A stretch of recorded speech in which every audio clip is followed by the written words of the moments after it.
Chittagong city কর্পোরেশনের mayor Shahadat Hossain সহ ৫ কর্মকর্তা যুক্তরাষ্ট্রে যেতে চেয়েছিলেন। মশক নিধনের উদ্ভাবনী কার্যক্রম শেখা ছিল এই সফরের উদ্দেশ্য। সফরের পুরো খরচ দেওয়ার কথা ছিল মার্কিন প্রতিষ্ঠান ভ্যালেন্ট বায়োসায়েন্সেস এলএলসির। এই প্রতিষ্ঠান মশক নিধনের ওষুধ তৈরি করে। তবে প্রধানমন্ত্রী তারেক রহমান এই বিদেশ সফরের অনুমোদন দেননি। তিনি বলেছেন, মশক নিধন শেখার জন্য যুক্তরাষ্ট্রে যাওয়ার দরকার নেই। দেশের যে কোনো ডোবার পাশে সন্ধ্যার পর বসলেই মশা নিধনের উপায় বের করা সম্ভব। প্রধানমন্ত্রীর এই মন্তব্যের পর পুরো বিষয়টি নতুন করে আলোচনায় এসেছে। প্রশ্ন উঠেছে, মশা মারার কৌশল শিখতে বিদেশ সফর সত্যি প্রয়োজন কিনা। চট্টগ্রাম সিটি কর্পোরেশন সূত্র জানিয়েছে, ভ্যালেন্ট বায়োসায়েন্সেস এলএলসির আমন্ত্রণে ৯ জুন যুক্তরাষ্ট্রে যাওয়ার কথা ছিল মেয়র ও কর্মকর্তাদের।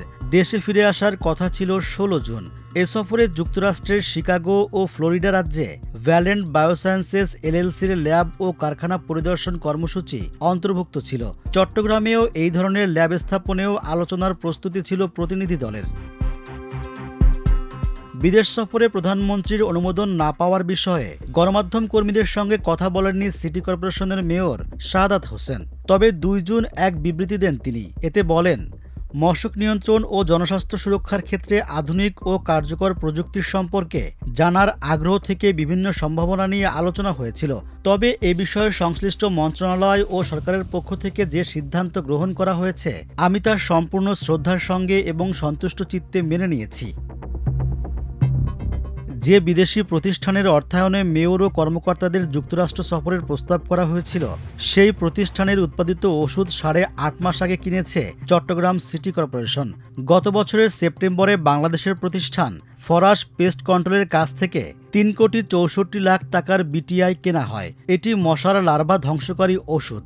সাম্প্রতিক সময়ে একসঙ্গে এত টাকার মশার ওষুধ কোনো একটি প্রতিষ্ঠান থেকে কেনার নজির নেই। সুশাসনের জন্য নাগরিক চট্টগ্রাম মহানগরের সভাপতি আক্তার কবির চৌধুরী বিদেশ সফরের প্রসঙ্গে প্রথম আলোকে বলেন, ওষুধ উৎপাদনকারী বা সরবরাহকারী প্রতিষ্ঠানের টাকায় বিদেশ সফর সরাসরি স্বার্থের সংঘাত। এসব প্রতিষ্ঠান কর্তৃপক্ষকে খুশি করে পরবর্তী কাজ পেতে এবং দ্রুত বিলের টাকা পাওয়ার জন্য এ ধরনের বিদেশ সফরের আয়োজন করে। এটি এক ধরনের উৎকোচ ও উপঢৌকন। তার মতে, সরবরাহকারীদের কাছ থেকে ১ কাপ লাল চা খাওয়ারও সুযোগ নেই, কিন্তু সেখানে রীতিমতো বিদেশ ভ্রমণের আয়োজন করা হয়েছে। এগুলো এক ধরনের অনিয়ম ও দুর্নীতি। প্রধানমন্ত্রী এবার থামিয়েছেন। ভবিষ্যতে যেন এই ধরনের সফর চিরতরে বন্ধ হয়, তার জন্য কঠোর পদক্ষেপ নিতে হবে।